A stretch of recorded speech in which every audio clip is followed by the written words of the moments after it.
and welcome to this week's episode of the Fixing Football podcast. I'm your host Martin Naylor, and alongside Liam O'Meara this week we were joined by my brother Scott Naylor. He stepped in for Luke while he's away this week, and Scott being a Chelsea fan, don't ask how that happened, we got into everything Chelsea. We got into what's going on the pitch, but mostly off it. We spoke about Mauricio Pochettino, Todd Boehly, and all the crazy spending that they've been getting up to this summer and previously. Thank you everyone who's been listening so far. Thank you to everyone who has supported us, who has liked a comment, who has shared something on Instagram, who has retweeted a tweet. It really does mean a lot. Every little piece of support helps. We're just loving this journey at the moment, so thank you very much for being along with us. If you've got any suggestions, please do message us on any of the social medias. Send us a tweet, send us an email, DM us on Instagram, a YouTube comment would be lovely. We just want to hear from you. We want to make this a real nice community and a really good space to talk about football. So thank you very much, and let's get into it. Hello people, Liam O'Meara, how are we doing? Very well, Martin. How are you? Oh well? All well on this end, my friend. And making his debut this evening, my brother from another mother, who is actually the same mother. Hello, we do. Very well. Thank you so much for having me, guys. Looking forward to getting stuck into something. So yeah, thank you so much. It's a pleasure to be here. Well, we've got you on for a specific reason right now. And me and Liam have been talking about Chelsea. Chelsea have been made a lot of headlines this summer. And every summer they've been relevant. But this summer especially. Todd Boehly, the accusation is that he is ruining football. He's taking the game to a whole new level. So Scott, being the resident Chelsea fan in the family, that's being the Fixing Football podcast family. So tell me what your thoughts are on, first of all, the initial, all the allegations, all the headlines you see affecting the club's reputation. I think, first and foremost, the thing that I see is a severe lack of context into what's going on. Chelsea are very much have always been a headline kind of club because we were effectively the new kids on the block, the first team to really sort of break that top two monopoly. Chelsea are the original dirty money club, aren't they? Let's get it that way. Oh yeah. We are the oil club. No one else will take our place, and that is most Chelsea fans. That's how we like it, and that's how we wish it had always stayed. But things out of our control is what it is. But I feel like we were very guilty of extremely excessive spending on crazy numbers of players that we didn't want or probably even need. John Wright Phillips is the first one that springs to mind. We just bought him, so Arsenal couldn't have him. I'm pretty sure everybody knows that. Liam, Chelsea followed the almost traditional route of they bought a round of players that was a certain level, then they bought another round of players that was a certain level, and they built the club up that way from the original takeover. Let's move it on all the way to Boehly. Do you think the allegations are accurate? Anything that's been led against Chelsea, what's your take on it so far? People don't like it because of the amount of money being thrown around by Chelsea. Of course, there are other clubs doing something similar. And I think what's particularly irked people is the fact that there are almost the loopholes around FFP and this idea of amortization and spreading the cost of that player in purchase over a longer contract. And I think that's what's particularly bothered people. And I think people don't understand that, don't like it. And it almost feels like it's a bit of a disregard for the rule, really, with regard to it. We're in a world where on one end of the spectrum, Man City are being charged 115 times with various allegations regarding FFP. And then at the exact same time, Chelsea are racking up a $1 billion bill of players. I mean, so I guess that's where the headlines are clashing and people are trying to make sense of it. Yeah, but from what we can see and what I understand and what we're being led to believe is that they're acting within the rules, aren't they? these you can do that. That is there. I also personally don't see an issue with that. There's a lot of risk with offering someone like Moises Caicedo an 8-year contract. That's a hell of a lot of money being invested into that. You should essentially benefit from that. Now, whether it's the right thing for Chelsea is another question, and something I'm keen to know what Scott thinks. If he can take away the tribalism of we're doing people something that people don't like, away, and actually think, is it good that Mykhailo Mudryk's on a 7-year deal when essentially he's not breaking into the team? Then we start getting into the matter. But in terms of, is it wrong what they're doing? I don't actually think so. I mean, what do you think, Martin, before we go to Scott? I mean, I don't think anyone likes it because it's like the amount of money and the constant amount of money that you see, like, literally every day you'll see another player of 20, 35 million. Some players you've never heard of. I mean, we're all pretty clued up on world football, especially around Europe, but to have 35 million chucked on a player you've literally never heard of, it seems gross and it seems excessive. But having looked into it just out of pure interest, they do seem to be acting alongside the law. I mean, and they even bloody reported themselves recently for some previous FFP breaches. So they're making sure that they're doing everything super upright. Scott, do you think the way the club is being managed, not on the pitch but off the pitch, are handling the what would you call it? The storyline surrounding them at the moment? Do you think they're handling that well? I think they're handling it in the way that they want it to be handled. I know that sounds very obvious, but what I mean is, I think that these owners are going to be very aware of how they're going to be portrayed by this action. They're not stupid people who own this football club. They will know. I think they're almost happy to play the villain in this regard, as long as it gets them the outcome that they want. The very ruthless businessman, Behdad Eghbali being the main culprit. So in terms of how they're handling it, I actually think that they don't mind how this is going. I'd almost think that they don't really care too much if they're perceived in the media as this, because they are operating within the rules. And a lot of these loopholes, as people like to say, these are things that these have been there for as long as these rules have been in place. They're not making anything up. They're not. These are things that other clubs could have been using all this time. These guys are just happy to be the disruptors, which English football hates. English football hates disruption, hates change, and is very resistant to it.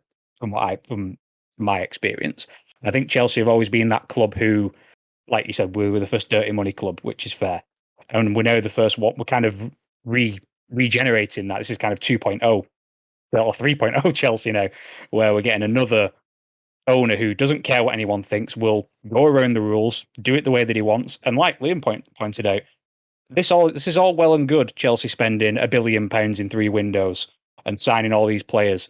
Well, as you rightly, that comes with a lot of risk. If 3 or 4 of these players don't cut the mustard, which is quite likely, we're stuck with them. Who's going to sign Mykhailo Mudryk if he doesn't play well?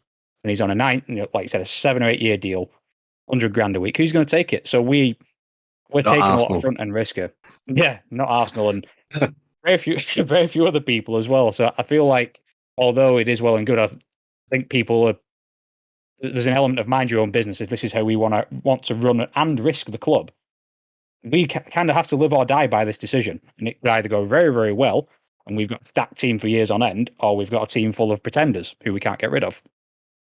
Thing as well, what's important is to remember here is they are borrowing against tomorrow, and every deal that they add on to this amortization will affect future budgets, and it does come with a cost. So you look at the news emerging over the last 48 hours with a player I think Chelsea would rather not sell in Lewis Hall is now being looked at as someone that they might have to sell if they want to push over some of this business this summer with Lavia, and maybe I think they were looking at Elise. Now that seems to have moved away today.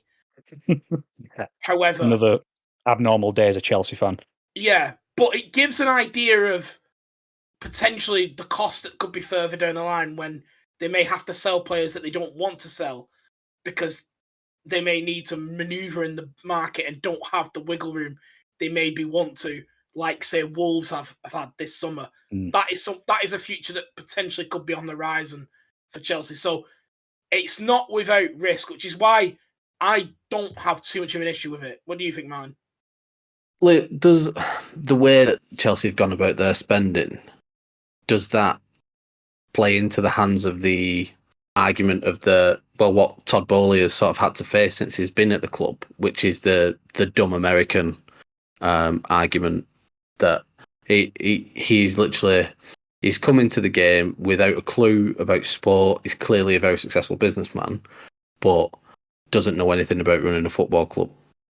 Yeah, I think it definitely does play into that with some that would have that mindset about American owners and American investment in football. Yeah, I think it would. I think it's interesting hearing Scott use the word disruptor because that is such an American sort of business view, and I think there is an element of that with this.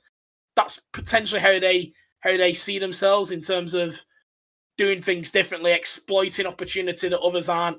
That there is an element of that, but that first window particularly, it was hard to see what the strategy was. And I think that is where I struggle with seeing how this works long term. I don't see a plan, particularly at that boardroom level. Yeah, that's where I am. Go on, Scott. Okay, so this is kind of this is again an area where context I think is really important on this. So let's address the first window, for example. So Clear Lake overtook the club, I believe it was March/April. So it was mid-season, not too far from the end, just after the season before Tuchel left. And so you then had, so as we'll know, Premier League clubs, particularly of the top six caliber, their transfer business is starting probably January, maybe Christmas. They're starting to put the feelers out for agents, players. The scouts are doing the thing. So these guys took over the club. The club was put up for sale at a moment's notice. There was no sort of long-winded reaching out to investors and doing it all behind closed doors. This was an instant thing. And the timescale between Bowley taking over the club and that January, the summer window, was maybe 2 or 3 months. So he's entered, and I think this is another bit of context for Todd Bowley, is I think people underestimate what house of cards he inherited from Roman Abramovich, and I am going to be the last person to slag off Roman Abramovich. He made Chelsea what it is. He put us on the map on sort of a more global stage. But he ran that club. It almost defies belief how we were so successful. We had little to no boardroom structure. Our scouting network was terrible. Our synergy within the club from academy level to the first team was non-existent. So you've got Todd Bowley, who's paid a couple of billion quid for a club, doesn't have anything, no structure, no nothing. And it's baffling that that's been allowed to happen. So he's come in and gone, right, naturally with a new ownership probably comes anyone who was on the board is gone anyway. But that board was pretty much Roman, Marina, who did our transfers, and Bruce Buck, who was the chairman. And that was it. So he's then had to come in, knowing that there's a new Premier League season on the horizon in a couple of months away, and he knows he's got to buy some players. So that initial window was, I completely agree, there was no strategy. But I don't think it's fair to put that at his feet because time wasn't there to really get these people in. I think people forget that the people who fill these roles, the scouts, the directors of football, these are high-level executives. You can't just take them from places. They have jobs, they've got commitments, usually 6-month notice periods. What about Newcastle, though? Because I would argue Newcastle took over something very similar, an almost bottomless wealth, but they took a very different approach, didn't they? And they did essentially hold back from that initial spend until they got Dan Ashworth in. Yeah, they signed 2 or 3 players. I think Chris Wood springs to mind. Maybe Dan Burn and Kieran Trippier. I think that was the early business that they did. They held back. Do you think, in hindsight, Chelsea would have done the same thing? No, I think it's different situations. I think that the expectation level at Newcastle is vastly different. If Newcastle fans had, let's be realistic, if they'd have come mid-table last year, they would have been happy. That was the expectation. The expectation at Chelsea is very different. Our whole financial model has been based on becoming and reaching the top ends of the table. That's what's been supporting the club. Hasn't been supporting Newcastle. So our need to get that success faster was greater than Newcastle's. And also, I believe the heat that they got around the Saudi involvement for Newcastle probably was a deciding factor in, okay, we can't be seen to be going absolutely insane spending, well, what will now be called as Chelsea money, because they were getting a lot of stick and a lot of heat for the Saudi state ownership, potentially involved. I don't exactly know the ins and outs of that, but I feel like that would have curbed their attitude and maybe caused them to take a more cautious approach. Do you think that the general wider media, are portraying Chelsea's activity fairly, or do you feel like it is Chelsea view the world because of, and it's literally is because of the sort of gross inflation and the amount of money that's being thrown around? Do you think Chelsea are being portrayed fairly? I think yes and no. I think it's hard to, you can't say that we're not spending a stupid amount of money, because we are. Those are just the facts. But we're also making a lot of money. We've sold about just shy of £220 million worth of players, which I don't think has ever been done before, from what I understand, in terms of both the number of players that have gone and for that value. I'm sure there's been a couple, like Brighton have made 115 million already. But I feel like although to go at our spending is fair, there's also other things that we are doing that are offsetting that, which aren't getting coverage. And I think because we've been that club for so long, who make the headlines, you can throw Chelsea's name against any player and you believe that we're in for him, no matter how unrealistic. So I feel like although there is some element of fairness to what they're doing, we are also a very easy target. What's the general consensus amongst Chelsea fans? I know you're very active on Chelsea Twitter, which is an absolute cesspool. But yeah. It really is. It really is. What is the general consensus amongst fans now regarding sort of the ownership and the structure? But just on my point of view, I feel like Man United fans are craving for an owner like Bowley, who's just going to go mad. Mm-hmm. But Chelsea have built up such a way. There is being a Chelsea way under Abramovich that this is all. It's a new cycle and it's almost changing the wheel. What's the sort of overall feeling amongst the fans right now? This ownership does divide a lot of people, because you get in the younger sort of Chelsea fans in their early 20s. They've only ever known Roman, and they've only ever known nothing but trophies and success, maybe slightly older than that. And this ownership is, again, it's changed. It's different. English football, we don't like it. And that stems through to the fans. So the general feeling is that this window has repaired a lot of damage from first crazy window and what seemed to be a purposeful bloating of the squad and sacking Thomas Tuchel, which some fans are still very resentful for, even though I believe in the long run it was the right call. So sentiment among Chelsea fans is very divided. This ownership, you'll get people who praise them for, like, for example, Chelsea Twitter is an example. The news about Lewis Hall today. I've seen people tweeting to say, or Xing, whatever it's called now, to say that the window is ruined because we have to sell Lewis Hall. The owners are incompetent because we have to sell Lewis Hall, or we're selling Lewis Hall. And it's like, we've just bought Moises Caicedo, who every Chelsea fan was on their knees begging for, Romeo Lavia, just because we could, amongst a few others. Big signings, a lot of them necessary, but also a lot of kids for the future. So I feel like there's a sentiment on the Chelsea fans that there are some for who this ownership will never be enough. Liam, do you think Chelsea are taking Chelsea's sort of media team, whoever you want to call them, spokesperson, are doing enough to show that they are acting in a proper way? I don't think they need to massively. I think Chelsea, just because numbers are going to speak for themselves. Yeah, well, I think while Scott obviously sees things from a very Chelsea perspective in terms of the negativity surrounding their transfer business, they're not public enemy number one in the window. This is a window where you've got so many players going to Saudi Arabia. They're up there. They're in the Champions League places of public enemies. But I think they can almost, to an extent, I think any other time in football, it would be splashed across the back page, like last time, like it was with, like, in the Abramovich era. I think no, I think I think Scott's right. They are embracing the position a little bit, but also double downing on it. This idea of they are long-term contracts. This is an investment in the future. There is sense in some of the signings. It's just so many of them. That's the key to it. And I think Caicedo, then Lavia, then Elise. It was a bit like they got carried away again. It's like they almost they were sort of trying to be normal as long as they could, like, and then they got away from themselves again, and all of a sudden we're like, oh, let's get Mbappe, let's do it, let's get everyone, and it, like, they got carried away again. See, this is so wrong. Is it though? I mean, this is Liam's looking at it from a fair point of view. He has no horse in this race, so he's seeing as much as everyone else is seeing who isn't someone deep into Chelsea.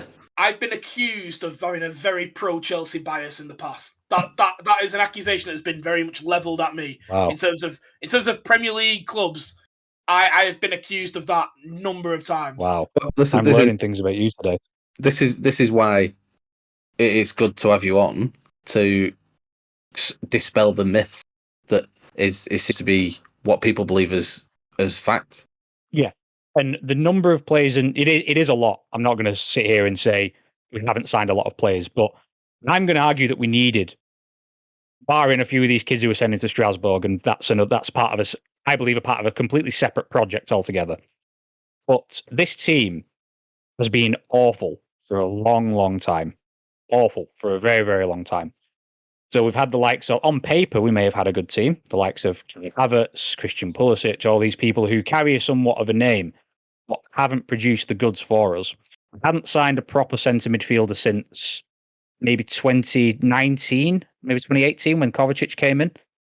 Not one who was good enough for the first team. So the midfielders needed a rebuild. We've had Kepa in goal, so that speaks for itself. Thiago Silva's nearly 40. Reece James can't stay fit. Neither can Ben Chilwell. We've not had a good striker since Diego Costa. And out wide, we lost Eden Hazard, who's never been replaced. So when you start to look at that, you look at the quality that we've actually had, it's not been good enough. We've been a cup team for a very long time. Let's call it for what it is. We've not mounted a challenge. We've never really challenged. We only win it. If we don't win it, we're not really there. And that's really, for me, is not good enough. It's not good enough for a lot of Chelsea fans either. So there's been a lot of gaps in this squad and a lot of holes that have needed to be filled. These owners have just decided that rather than do it over 6 or 7 years, they're going to do it in 2. So it looks bad. But what I feel like you will see is over the coming summers and Januaries, you'll see a lot less activity because we've signed Caicedo and Lavia. That is a position that is filled for ideally 10 years if they stay.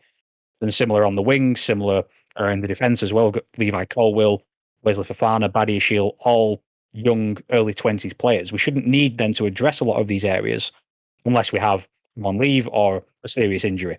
So I feel like we're kind of front end loading this rebuild, and then in a couple of years, we're going to start to see that fall away. Do you think there is a concern that the fallout and the media trail that follows Chelsea around, all the hype, that does then spill over onto the pitch? Do you think that's a concern? It is for this crop of players. In the years past where you had the John Terrys and the Frank Lampards and the Michael Ballacks of the world playing for us, I don't think they were the kind of players who didn't care about things like that. And they were usually had a good enough manager, particularly when Mourinho was here, who was an expert of absorbing all of that pressure and deflecting it away from his team. I kind of feel that it depends on the mentality of the players, and that for a lot of them, because they're so new and so young, remains to be seen. So I think it could, which is a win. Yes, I think Pochettino's got a lot of work to do there. That is a changing room full of kids and strangers. And Liam, what do you think of that? This is the classic Poch job, I think. This idea of moulding a team into his image, into his playing style, that maybe has work to do, where somewhere he can add value he can coach, he can create relationships, and he can build. There's no question in the past that Espanyol, Southampton, Tottenham, this is a job he has done a number of times, very, very successfully. So he is the right man for this job. The thing is with Pochettino, and I don't want to take us on too much of a tangent, I just don't know how Spurs didn't push that button. It was there. But anyway, we're talking about Chelsea today. Obviously the lazy accusations to Pop is obviously trophies. Is obviously trophies. But they don't have to. I don't think Chelsea have to worry about that yet. Obviously, Chelsea finished 11th last season, or was it 12th? I think it was 11th. Sadly, I have to correct you. It was 12. Oh, sorry, apologies. It was 12th. Wow, right, okay. But just finished 12th last year. So trophies is not the priority. Creating a competitive football team is mission one, and an identity is mission two. So I think Poch is the perfect man for the job. Is that the way it's been seen amongst Chelsea's fan base, Scott? And what's your view on that? I was very sceptical and for no reason other than his time at Spurs, and I'll hold my hands up there. And I feel like there has always been a narrative, there probably is still a bit of a narrative around Pochettino that, and I think Simon Jordan said it best, he said he's always a bridesmaid. And while he did win some silverware at PSG, was it it's PSG, so no one really gives anyone any credit for the league. Didn't win the league at PSG. No, he won it the second year. Did he win it the second, or did he leave? Left. Did he not leave? No, he bottled the first one, won the second one. Oh, no. He bottled it to, I can't remember who it was. I apologise if you are listening, Poch. I don't want to take your league trophy away from you. Sorry. He's a subscriber. No, Liam, that was a point that you made on a previous episode, is that the key thing that Chelsea need to do this year is give Poch time. I actually do like the appointment for Chelsea, as much as I don't like Chelsea. I do think you're right. It is a good appointment.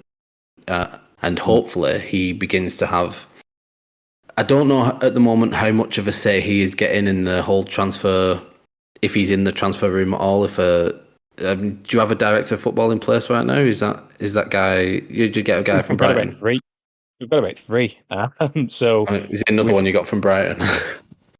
One of them is we've got we've current people who look after most things are Paul Winstanley and Lawrence Stewart, and a chap called Joe Shields, who I believe is more involved in scouting, but he seems to be having a hand in getting a lot of players over the line. Like his relationship with Romeo Lavia was key to getting him over the line.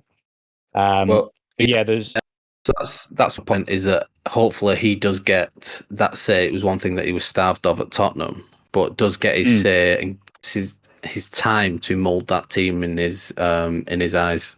Yeah, and I think that's why the negotiations took quite a long time. If you were a Chelsea fan, it took people who don't follow Chelsea wouldn't have noticed, but the negotiations for Pochettino, as the sort of process started to dwindle down, and we decided no to Luis Enrique, no to Nagelsmann, and all these people. The Pochettino negotiations stalled for maybe a week and a half, a couple of weeks, and it's believed that it's because of this very reason, his level of say in the whole process of, particularly incomings and outgoings. And I think that Chelsea have gone for a very collaborative structure, whereas before it was all very siloed. There was one woman who dealt with it, and she's got a very mixed reputation amongst Chelsea fans, whereas this is more of I don't want to say a committee because that makes it sound really long-winded, but there's more cooks to the pot than there ever was. But Pochettino's, I think one of the conditions on him coming in was that his say was very valuable in that collaboration process. You bring up Marina Granovskaya there. Where's she gone? What's she done there? Because I remember at the time she was potentially staying, wasn't she? That was the original. She's hostage on Abramovich's yacht in the middle of the Baltic Sea. She was always going wherever Roman went. She was going to go to. He helped him in businesses before Chelsea, so their relationship goes way back from before the football club. There was talk that she was going to stay on as an advisor for a year in that transition, but then I think Todd just said, absolutely not. They're gone. Fair enough. So let's move slightly. We'll stay with Chelsea, but I want to move to on the pitch. So there's a significant amount of incomings as well as outgoings. It's over the last 18 months, you've almost got a practically new whole squad. How do you feel you are shaping up? It was a decent performance on opening weekend, the 1-1 via Liverpool. I thought Chelsea surprised a lot of people with their performance. How do you see yourselves set up, and also with the incomings that are yet to play? What's your thoughts on that going forward, and how you are currently? So, just very quickly on the Liverpool performance, I think it was a setup and a system for that game and for who we had. Pochettino is 4-2-3-1. Yeah, 4-2-3-1. That's his usual preferred formation. And for that game, he didn't have the players to use that system. So we had a bit of a makeshift situation going on. Now that we have brought a couple of people in, the Tado, Lavia, they'll provide more of an anchor. They'll be able to give people like Enzo Fernandez a bit more free reign and provide that safety net for people to go forward and attack a little bit more. Whereas we've not really, again, we've had Jorginho and Kovacic as a midfield too, which is, a slight breeze can push through both of those. So not really very, very stable. In terms of where I see us, feel as though, again, injuries is going to be crucial. We've already lost Nkunku until probably the new year. Reece James is also, as of today, as the time of recording, out probably until February. He's also made of paper. Is it really February? Is that what? Does that really? It's talk of, I've well, it's completely months, missed that. but February is where I've seen. So I'm not going to. That's not official Chelsea reporting. What's on the grapevine through some exclusive news? Fixing football. That's exclusive. Is that based on him potentially needing surgery? Well, this is the thing. He's got a bit of he's had a history of knee issues, but more recently, his hamstring has been causing a problem. So I think that you'll see amongst some Chelsea fans, Reece needs to go and have surgery, but we're not doctors. No one needs. I don't even know if surgery is necessary for this problem. This isn't the old knee issue that he's had. It seems to be a newer hamstring problem. So don't really want to say too much if he needs surgery. But what I do hope is that if that is the case, he just takes it. I think most Chelsea fans would rather Reece be off for 6 months, as annoying as that would be. But one of our signings from last year, Mal Augusto, this is exactly why we got this guy, because Reece cannot stay fit. God love him. As amazing as he is, he cannot stay fit for more than 20 to 25 games a season, or so it seems. So what I think I would rather have there is Reece take the time that he needs, go get whatever surgery he needs, rehab it properly. I know we were talking about this before off air, and let somebody fill his shoes for a while. So I feel like if our best players can stay fit, I feel like we've got a good chance. I feel like this money comes with a lot of added pressure. Here, Danny Murphy saying, you spent £1 billion and how are you not going to win a title? It's like, again, there's no context to that money. That doesn't instantly guarantee anything. And there's a lot of players there who probably aren't quite ready yet. Potential comings in, you don't need to go on specific players, but is there still positions that you feel need filling? Yes. So I feel that we still need another option on the right wing. We have Noni Madueke, who I really, really, really like. I think he's a really exciting talent. He's very raw. But he's still only 20 years old, I think. 21, the perfect Poch style player to mould.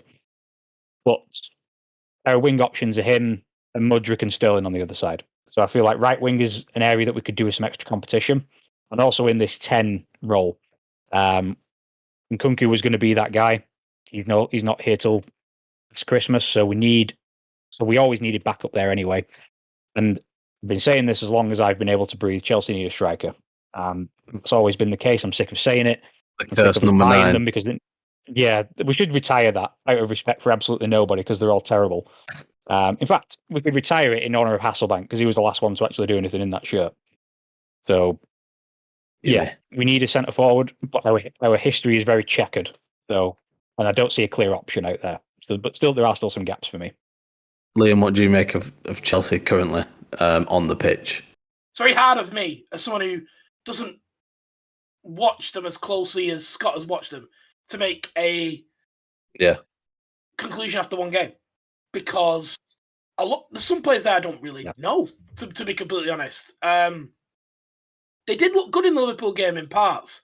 It was quite an interesting game, that, because obviously it was quite an experimental game for Liverpool as well. So again, it's almost even harder to read them after that, because don't really know too much about Liverpool with their brand new midfield and players there getting to know each other, and so I don't know. And that might change after a couple months. So we've been able to see how they get on in other games, but right now I'm really just sort of taking what Scott's saying as gold. Really, it's hard for me. I don't know. I'm trying to think now if I put myself in Scott's shoes as a Chelsea, what I would do a good season. No, and I honestly think 5th, 6th, 7th, a European place, whether it be the extra Champions League or the European. But I think they would have shown good signs under Pochettino if they achieve that, and I think that is the right steps that they need to take.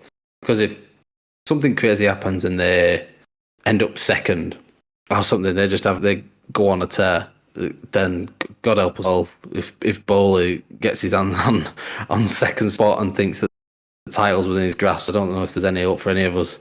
Scott, do you agree with that? Yes and no. Feel that before the season started, I think I said to you privately, I would have been happy with 6th given the season that we just had.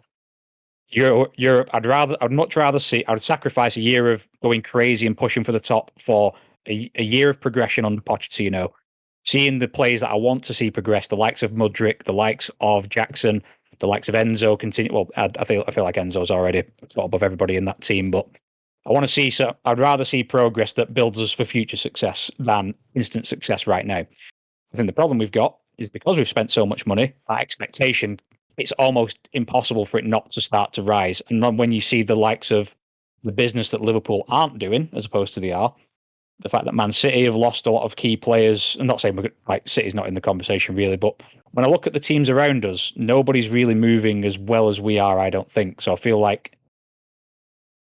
I think a top 4 finish now for Pochettino is probably going to be on his shoulders, and I think that's a shame. I feel like I would have liked another season before that came. I feel like we've just moved in a way that should, in theory, give him the tools that should be able to do it. So I'm going to say 4th. Oh, well, Liam, I hope you are now very clued up on Chelsea and everything going on. Well, there we are. That's what I've got him in for. Expert, listen, thank you very much, guys, for joining me tonight. Thank you, everyone who has continued to support, for liking, sharing, and subscribe. Please continue to do so. Please share along with your friends and family. It really does make a difference. Any little helps. If you comment, if you want to leave a review, if you want to ask a question, get in touch on all our social medias. That is at fixingfootballpodcast.com. You can find all the links there. But we'll catch you on the next one. Cheers, guys. Scott, before you go, mate, what can the listeners find you on the handle on? So my handle is BlueSaber21, and that's Saber SABRE 21. That's BlueSaber21. There you go, friends. Go follow. Catch you all on the next one. Cheers, guys. Say bye. See you guys. Bye, everyone. Bye.